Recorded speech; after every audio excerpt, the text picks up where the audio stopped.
Hello students, I am Rafiq Ahmed and I welcome you all in this class of linear algebra. पिछले video में हमने linearly independent and linearly dependent vectors या sets को define किया था और उनसे रिलेटेड कुछ थ्योरम्स की थी। हमने पढ़ा था कि किसी वेक्टर स्पेस के कुछ वेक्टर्स अल्फ़ा 1 से अल्फ़ा n तक एल कब कहलाते हैं, जब इन वेक्टर्स का कोई भी कॉम्बिनेशन ज़ीरो वेक्टर के बराबर आना केवल तभी संभव हो जब सभी गुणांक ज़ीरो लिए जाएं। और एलडी कब होते हैं, जब इन वेक्टर्स का ऐसा कोई कॉम्बिनेशन भी ज़ीरो वेक्टर के बराबर आ जाए जिसमें सभी गुणांक ज़ीरो हों, ऐसा ना हो, यानी कि कम से कम एक गुणांक नॉन ज़ीरो भी हो। यानी नॉन ज़ीरो गुणांक के होते हुए अगर कॉम्बिनेशन जीरो वेक्टर के बराबर आ जाए तो वेक्टर्स एलडी कहलाते हैं। और कॉम्बिनेशन जीरो वेक्टर के बराबर लाने के लिए एकमात्र विकल्प यही हो कि सभी गुणांक ज़ीरो ही लेने पड़ेंगे, तो वेक्टर्स एलआई कहलाते हैं। ये वेक्टर्स एलआई हैं तो इनसे बना सेट एस एलआई कहलाएगा, और अगर ये वेक्टर्स एलडी हैं तो इनसे बना सेट एलडी कहलाएगा। ये हमने एलआई और एलडी की डेफिनेशन में पढ़ा था। और उसके बाद हमने एलआई और एलडी से रिलेटेड एक दो थ्योरम्स की थी। एक थ्योरम तो ये की थी कि अगर कोई सेट एस जो कि वेक्टर्स का सेट है उसमें एक ज़ीरो वेक्टर मौजूद है, फिर उसमें अन्य कितने भी वेक्टर हों, ऐसा सेट हमेशा एलडी होता है। That is any set containing zero vector is always linearly dependent. समुच्च में अगर ज़ीरो वेक्टर मौजूद है तो अन्य कितने भी वेक्टर हों वो पूरा समुच्च एलडी होता है।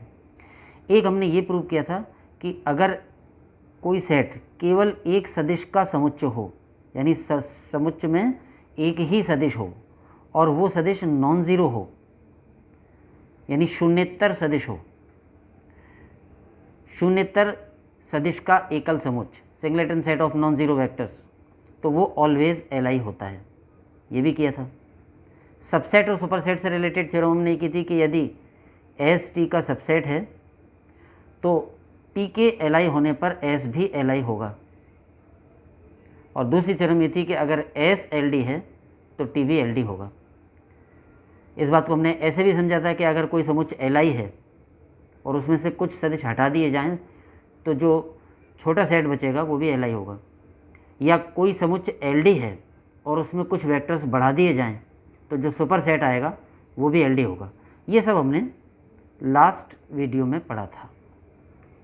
आज हम इस वीडियो में लीनियरली डिपेंडेंट से रिलेटेड एक थ्योरम लेने जा रहे हैं। और थ्योरम का स्टेटमेंट ये है कि यदि एस किसी एस बराबर है set of alpha 1 up to alpha n किसी सदिश समष्टि के कुछ शून्येतर सदिशों का समुच्चय है।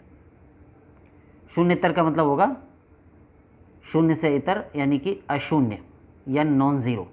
तो एस क्या हो गया यहाँ पर, किसी वेक्टर स्पेस के कुछ नॉन ज़ीरो वेक्टर्स का सेट है। यानी एस में ये जितने भी वेक्टर हैं ये सारे वेक्टर्स नॉन ज़ीरो हैं।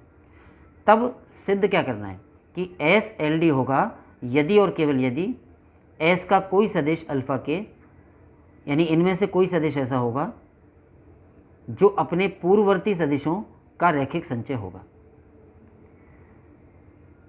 दोनों साइड से प्रूव करना है। यदि और केवल यदि में स्टेटमेंट है, यानी नेसेसरी एंड सफिशिएंट कंडीशन के रूप में इसको प्रूव करना होगा। स्टेटमेंट यह है कि एस एलडी होगा और उसकी कंडीशन क्या है कि एस का कोई ना कोई वेक्टर उससे पहले वाले वेक्टरों का लीनियर कॉम्बिनेशन हो। पूर्ववर्ती का मतलब उससे पहले आने वाले वेक्टर्स। तो वो कोई वेक्टर जिसको नाम यहाँ दे दिया अल्फ़ा के, तो अल्फ़ा के में के का मान जो है वो 2 या 2 से ज़्यादा और n से कम होगा। यानी के का मान 1 नहीं होगा। अल्फ़ा के इन्हीं में से कोई है तो के का मान 1 से लेकर n तक कुछ भी हो सकता था, लेकिन 1 नहीं होगा, क्योंकि अगर के का मान 1 हो तो अल्फ़ा 1 बनता है ये वेक्टर, और अल्फ़ा 1 का कोई पूर्ववर्ती नहीं होगा। तो क्या प्रूव करना है, अगर इसको हम और थोड़ा रफली समझने का प्रयास करें तो यह है कि जो S में n वेक्टर्स हैं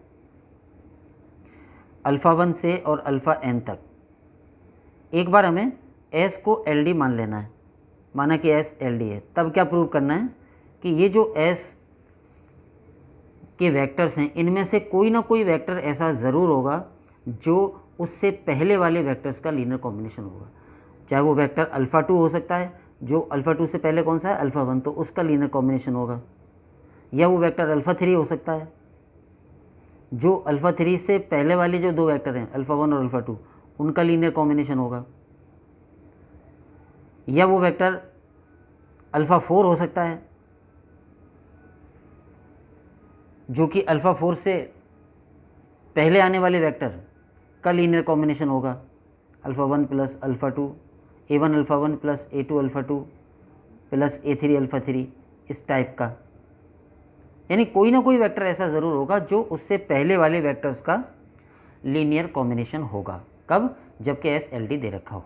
एंड फिर इसका विलोम भी करना है, यानी अगर S का कोई वेक्टर अपने पूर्ववर्ती का रैखिक संचय दे रखा हो या हो तो फिर S LD होगा। तो दोनों साइड से प्रूव करनी है। पहले हम फर्स्ट पार्ट लें। प्रूफ में हमने दी हुई बातें लिख दी। पहले तो V/F सदिश समष्टि है और S बराबर set of alpha 1 up to alpha n V के कुछ शून्येतर या अशून्य सदिशों का समुच्चय है। अर्थात ये जितने भी वेक्टर्स हैं सब नॉन ज़ीरो वेक्टर्स हैं। Alpha i is not equal to zero vector for all i is equal to 1 two up to n। यहाँ 0 बार का मतलब है V का ज़ीरो वेक्टर या V का शून्य सदिश। तो हमने जो दी हुई बातें वो लिख दी कि V वेक्टर स्पेस है, S एक समुच्चय है V का, और S में जितने भी वेक्टर्स हैं वो सब नॉन ज़ीरो हैं, अशून्य हैं। तो ये दी हुई बातें हो गई। अब हम थ्योरम का फर्स्ट पार्ट लें, यानी कि प्रतिबंध आवश्यक, द कंडीशन इज़ नेसेसरी। और कंडीशन नेसेसरी वाले पार्ट में हमें क्या मानना है और क्या प्रूव करना है। स्टेटमेंट को हम सत्य मान के चलें और कंडीशन को प्रूव करें। स्टेटमेंट यानी S LD है, ये तो हम मान के चलें। तो S LD है मान लिया। अब सिद्ध करना है कि S का कोई ना कोई सदिश अपने पूर्ववर्ती का संचय होगा, वहाँ तक हमें पहुँचना है। तो क्योंकि S LD है तो LD की परिभाषा लिख दें। S LD है तो इसका मतलब यह है कि S के जो वेक्टर्स हैं उनका कोई कॉम्बिनेशन जीरो वेक्टर के बराबर आएगा, जिसमें जितने भी गुणांक होंगे उनमें कम से कम एक गुणांक अशून्य होगा। LD की परिभाषा यही होती है। कोई भी समुच्चय लीनियरली डिपेंडेंट होता है तो उसका मतलब यही होता है कि उसके सदिशों का कोई ऐसा कॉम्बिनेशन भी है जो ज़ीरो वेक्टर के बराबर है, और उस कॉम्बिनेशन में जितने भी गुणांक हैं उनमें कम से कम एक अशून्य है। तो वो हमने सिचुएशन मान ली, गुणांक ले लिए। हमने कहा कि अगर S LD है तो कोई ना कोई ऐसे गुणांक A1 A2 AN विद्यमान होंगे कि इन गुणांकों से बना S के सदिशों का ये लीनियर कॉम्बिनेशन जीरो वेक्टर के बराबर आएगा, और इसमें जितने गुणांक हैं A1 से लेकर AN तक उनमें से कम एक गुणांक अशून्य होगा। तो ये LD होने का अर्थ लिखा है। अब क्योंकि इन गुणांकों में कम से कम एक अशून्य है ये हमें पता है, तो कम से कम एक का मतलब ये नहीं है कि एक ही एग्जैक्टली अशून्य होगा, एक से अधिक भी अशून्य हो सकते हैं। बात को थोड़ा उदाहरण से समझ लें। मान लो कि समुच्चय S में एलिमेंट्स होते, मान लो 9 वेक्टर होते, 9 नॉन ज़ीरो वेक्टर अल्फ़ा 1 से अल्फ़ा 9 तक, तो इसका कॉम्बिनेशन बन जाता A1 alpha 1 up to A9 alpha 9 is equal to zero vector. अब अगर हम कहें कि इसमें अशून्य गुणांक मौजूद हैं और कम से कम एक है, एक से अधिक भी हो सकते हैं, तो एक उदाहरण के तौर पे मान लें, मान लो ये कॉम्बिनेशन ऐसा होता 2 alpha 1 plus 7 alpha 2 minus 3 alpha 3 plus 0 alpha 4 plus 0 alpha 5 plus 6 alpha 6 plus 0 alpha 7 plus 0 alpha 8 plus 0 alpha 9। मान लो ये होते, क्योंकि हमें ये पता है कि इन गुणांकों में से कम एक गुणांक अशून्य है, तो एक से अधिक भी हो सकते हैं। तो हमने क्या क्या, हमने एक समझने के लिए गुणांक क्या ले लिए, 2 7 -3 0 0 6 0 0 0। यानी इसमें हमने 3 अशून्य गुणांक दिखाए हैं, कितने भी हो सकते हैं, कम से कम एक ज़रूर होगा एल डी होने की वजह से। अब हम अगर ये सिचुएशन हो तो हम देखें कि अशून्य गुणांक कौन कौन से हैं, पहला, दूसरा, तीसरा, फिर चौथा शून्य है, पाँचवा शून्य है, छठा अशून्य है। तो जो अशून्य गुणांक है उसमें से लास्ट वाला जो अशून्य गुणांक है उसको हम कहेंगे अंतिम अशून्य गुणांक, उसका चयन करना है, वो कोई भी हो सकता है। तो ये बात यहाँ लिखनी है, ये कॉम्बिनेशन जीरो वेक्टर के बराबर आ गया और इसमें कम से कम एक गुणांक अशून्य, माना गुणांकों a1 से लेकर an तक इनमें अंतिम अशून्य गुणांक ak है, यानी इनमें जो भी आखिरी अशून्य गुणांक हो उसका जो भी क्रम है वो मान लिया k। जैसे अगर अंतिम अशून्य गुणांक a6 होगा तो k बराबर 6 हो जाएगा।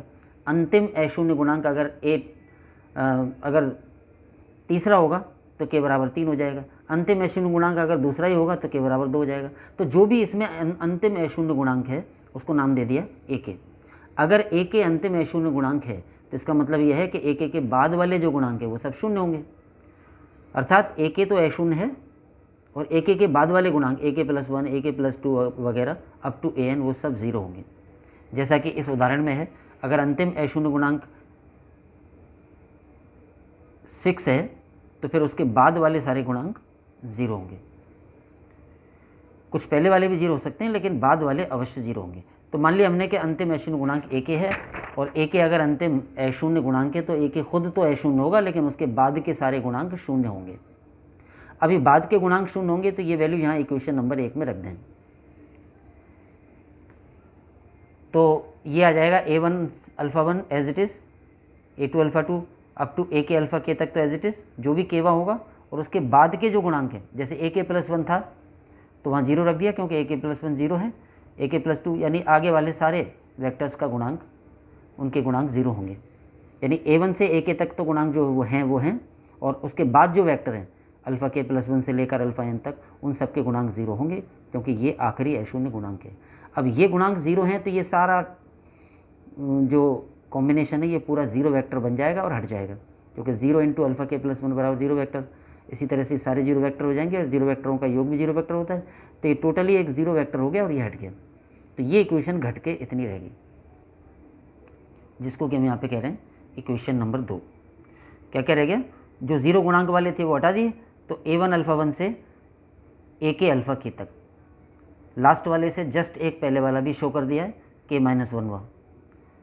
तो पहले उसमें क्या थे, पहले पद से nवें पद तक थे। अब हमने बाद के पद जिनका गुणांक शून्य था वो हटा दिए, तो बचा पहले पद से और kवें पद तक बच गए, और kवां जो पद हमने यहाँ दिखाया उससे जस्ट पहले वाला पद भी शो कर दिया है। अब ये इक्वेशन हमारे पास आ गई इक्वेशन नंबर 2। इक्वेशन नंबर 1 को रिड्यूस करके हमने इक्वेशन नंबर 2 प्राप्त कर ली, जो गुणांक ज़ीरो थे वो हटा दिए। अब इस पे आगे जाने से पहले हम प्रूव क्या करना चाह रहे हैं, हमें ये प्रूव करना है एस एल डी दिया हुआ है इस पार्ट में, और हमें प्रूव करना है कि एस का कोई ना कोई वेक्टर अपने पूर्ववर्ती सदिशों का संचय होगा। तो वो बात प्रूव करनी है, और उसके प्रोसेस में हमने ये इक्वेशन नंबर 2 बना के रख लिया।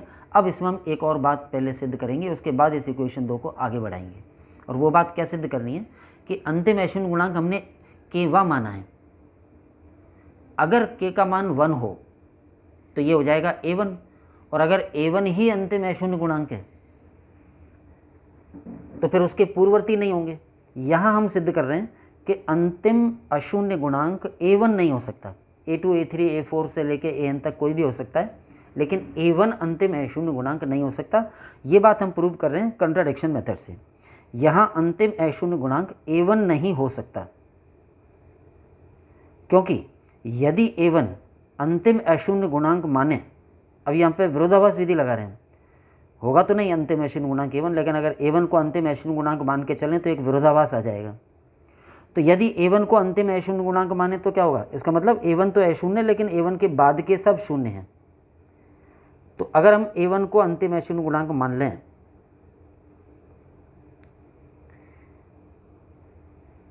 तो क्या होगा कि a2, a3, a4 up to an सब ज़ीरो होंगे, क्योंकि आखिरी अशून्य गुणांक a1 ही है, तो उसके बाद के सारे गुणांक जीरो होंगे। अगर बाद के सारे गुणांक जीरो हैं तो ये सारे मान इक्वेशन नंबर 1 में रख दें।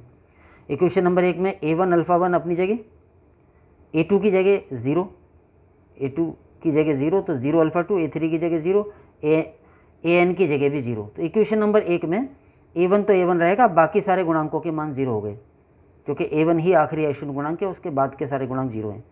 अगर ये इक्वेशन आ जाएगी तो ये सब, ये इतना 0 वेक्टर हो जाएगा, क्योंकि इनके सबके गुणांक 0 और 0 वेक्टर बन के हट जाएगा और लेफ्ट हैंड साइड में केवल रह जाएगा A1 अल्फ़ा 1 बराबर 0 वेक्टर। और ये A1 अल्फ़ा 1 बराबर 0 वेक्टर आ जाना कॉन्ट्राडिक्शन है, ये विरोधाभास है, ये सही बात नहीं है। ये क्यों सही नहीं है, क्या गलत है इसमें? क्योंकि A1 अशून्य गुणांक था, अंतिम अशून्य गुणांक, और अल्फ़ा 1 नॉन ज़ीरो वेक्टर है।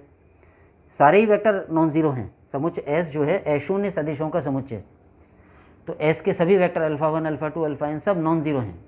तो क्योंकि अल्फ़ा 1 0 वेक्टर के बराबर नहीं है और A1 0 स्केलर के बराबर नहीं है, तो नॉन ज़ीरो स्केलर और नॉन ज़ीरो वेक्टर का प्रोडक्ट 0 वेक्टर नहीं आ सकता। हमने एक थ्योरम सिद्ध की थी जिसमें प्रूव किया था कि एक वेक्टर और एक स्केलर का प्रोडक्ट 0 केवल तभी आ सकता है जब या तो स्केलर 0 हो या वेक्टर 0 हो। यानी अगर हम चाहें कि A डॉट अल्फ़ा 0 वेक्टर आ जाए तो ये केवल तभी संभव होगा जब या तो A शून्य हो या अल्फ़ा शून्य हो। या इसी बात को ऐसे कह सकते हैं कि अगर स्केलर 0 नहीं है और वेक्टर भी 0 के बराबर 0 वेक्टर के बराबर नहीं है तो दोनों का प्रोडक्ट 0 वेक्टर नहीं आ सकता। इस थ्योरम का उपयोग करके हमें कह सकते हैं कि A1 अल्फ़ा 1 बराबर 0 वेक्टर आ जाना गलत बात है, विरोधाभास है, क्योंकि A1 भी अशून्य है और अल्फ़ा 1 भी अशून्य है, और अशून्य और अशून्य का गुणनफल 0 वेक्टर नहीं आता है। तो ये विरोधाभास आ गया, क्योंकि A1 नॉन ज़ीरो है और वेक्टर अल्फ़ा 1 भी नॉन ज़ीरो वेक्टर है। तो अगर हम ये माने कि A1 अंतिम अशून्य गुणांक है तो उससे तो ये विरोधाभास आ जाता है, यानी एक गलत बात सिद्ध हो जाती है। इसका मतलब अंतिम अशून्य गुणांक A1 नहीं होगा।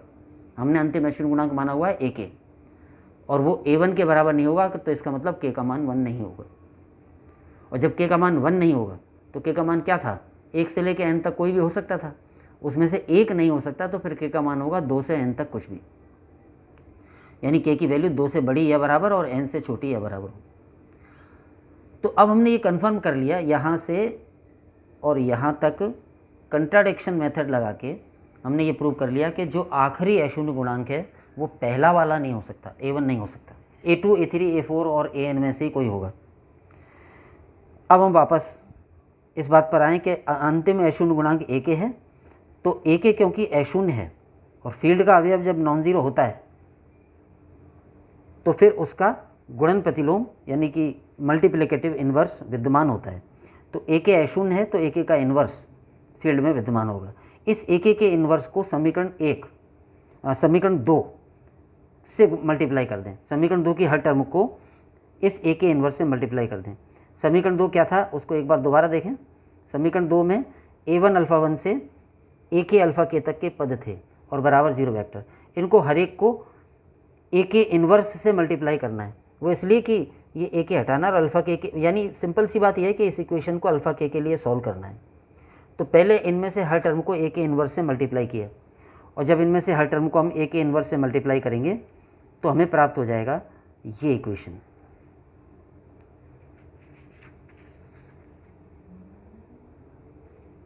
AK inverse into first term, AK inverse into second term, AK inverse into K-1V term और AK inverse into last term बराबर राइट हैंड साइड में भी AK इन्वर्स इंटू 0 वेक्टर, ये आ जाएगा।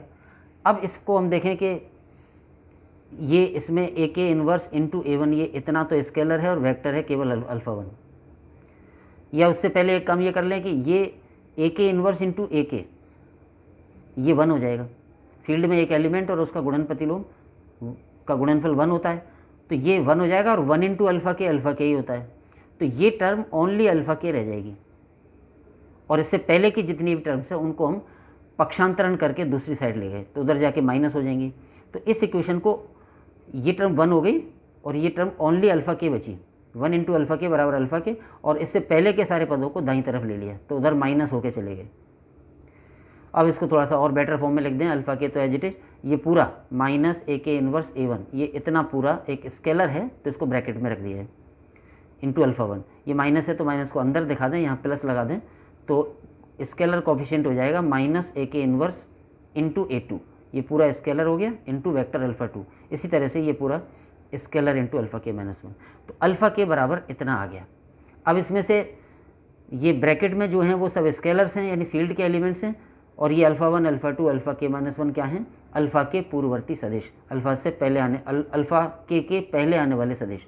तो अल्फ़ा के बराबर इतना आ गया, तो इस राइट हैंड साइड को क्या कह सकते हैं, राइट हैंड साइड को कह सकते हैं अल्फ़ा 1 अल्फ़ा 2 अल्फ़ा के माइनस 1 का रैखिक संचय। तो क्या सिद्ध हो गया कि अल्फ़ा के अपने पूर्ववर्ती सदिशों अल्फ़ा 1 से लेके अल्फ़ा के माइनस 1 तक का लीनियर कॉम्बिनेशन है, और यही हमें प्रूव करना था कि कोई ना कोई वेक्टर अपने पूर्ववर्ती का रैखिक संचय होगा, और वो वेक्टर पहला नहीं होगा, पहले के बाद दूसरा तीसरा चौथा पांचवा में से कोई ना कोई वेक्टर ऐसा ज़रूर होगा जो उससे पहले आने वाले सदिशों का लीनियर कॉम्बिनेशन होगा। तो वो बात यहाँ प्रूव हो गई। अब हम आए इसके रिवर्स पार्ट पर, प्रतिबंध पर्याप्त यानी द कंडीशन इज़ सफिशिएंट, उस पार्ट पर आएँ। तो उसमें हम उल्टा करना है, इस अभी जो हमने पार्ट प्रूव किया था उसमें एस को तो एल डी मान के चले, और ये प्रूव किया कि कोई ना कोई सदिश अपने पूर्ववर्ती का रैखिक संचय है। प्रेसिडिंग वेक्टर्स जो हैं अल्फ़ा के यानी पूर्ववर्ती जो हैं उनका रैखिक संचय है। अब उल्टा, अब एस का कोई सदिश अल्फ़ा के अपने पूर्ववर्ती का रैखिक संचय है, ये तो मान के चलें और प्रूव करेंगे कि एस एल डी होगा। तो हमने मान लिया कि एस का कोई सदिश अल्फ़ा के अपने पूर्ववर्ती का, अब अल्फ़ा के पूर्ववर्ती कौन से होंगे, अल्फ़ा 1 से लेके अल्फ़ा के माइनस 1 तक, तो उनका लीनियर कॉम्बिनेशन है, ये अब मान के चल रहे हैं। क्योंकि मान के चल रहे हैं तो यहाँ तो स्पष्ट है कि के का मान के का मान 1 नहीं होगा, 2 या 2 से बड़ा और n से छोटा या बराबर होगा। क्योंकि अल्फ़ा के का मान अगर 1 हो तो फिर तो उसका पूर्ववर्ती बनता ही नहीं, और यहाँ तो ये बात दे रखी है कि वो पूर्ववर्ती का संचय है। तो अल्फ़ा के अपने पूर्ववर्ती का संचय है, ये मान के चले, यानी ये दिया हुआ है। तो अल्फ़ा के अपने पूर्ववर्ती का संचय तो कैसा होगा, अल्फ़ा के बराबर होगा कोई स्केलर इंटू अल्फ़ा 1 प्लस कोई स्केलर इंटू अल्फ़ा 2 प्लस कोई स्केलर इंटू अल्फ़ा के माइनस 1। तो अल्फ़ा 1 से अल्फ़ा के माइनस 1 तक का लीनियर कॉम्बिनेशन हो गया, और इसमें ये जो b1 b2 up to b के माइनस 1 है ये कोई स्केलर होंगे। तो ये बात हमें दे रखी है कि अल्फ़ा के अपने पूर्ववर्ती का संचय है। अब हमें सिद्ध करना है कि एस एल डी होगा, तो ये बहुत आसानी से सिद्ध हो जाएगा। राइट हैंड साइड की सारी टर्म्स को लेफ्ट में ले लें, माइनस होकर आ जाएंगी। जैसे b1 अल्फ़ा 1 लेफ्ट में आ जाएगा माइनस b1 अल्फ़ा 1, ये b2 अल्फ़ा 2 लेफ्ट में आ जाएगा माइनस b2 अल्फ़ा 2, इसी तरह से अन्य b के माइनस 1 अल्फ़ा के माइनस 1 भी लेफ्ट में आ जाएगा, तो माइनस ऑफ b के माइनस 1 अल्फ़ा के माइनस 1 और प्लस अल्फ़ा के इधर है ही बराबर 0 वेक्टर।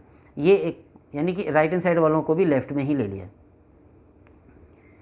अब इनको थोड़ा कॉम्बिनेशन जैसा लगे इस रूप में व्यक्त कर दें, तो माइनस को b1 के साथ दिखाएं, माइनस ऑफ b1 तो स्केलर इंटू वेक्टर अल्फ़ा 1, इस टर्म को लिख देंगे, बाहर तो प्लस लगा दिया, माइनस को अंदर ले लेंगे, तो माइनस ऑफ b2 स्केलर और अल्फ़ा 2 वेक्टर। इसी प्रकार अन्य यहाँ तक आएँ, माइनस ऑफ b के माइनस 1 ये तो स्केलर और अल्फ़ा के माइनस 1 वेक्टर प्लस अल्फ़ा के वेक्टर एज इट इज, ये इतना आएगा। फिर इसमें बाकी के वेक्टर 0 गुणांक के साथ मिला दिए।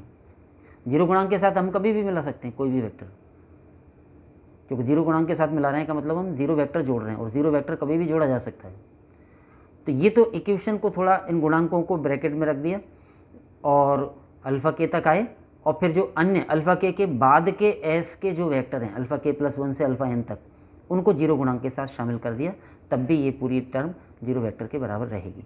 अब यहाँ पर हम देखें कि ये जो लेफ्ट हैंड साइड है वो एक लीनियर कॉम्बिनेशन है, क्योंकि minus b1 minus b2 up to minus b के माइनस 1, और यहाँ अल्फ़ा का गुणांक 1 और यहाँ गुणांक 0 0, ये तो सब स्केलर हैं, और अल्फ़ा 1 अल्फ़ा 2 से लेकर लगातार अल्फ़ा n तक ये सब एस के वेक्टर्स हैं। तो यहाँ लेफ्ट हैंड साइड क्या है, यहाँ लेफ्ट हैंड साइड समुच्च एस के सभी सदिशों,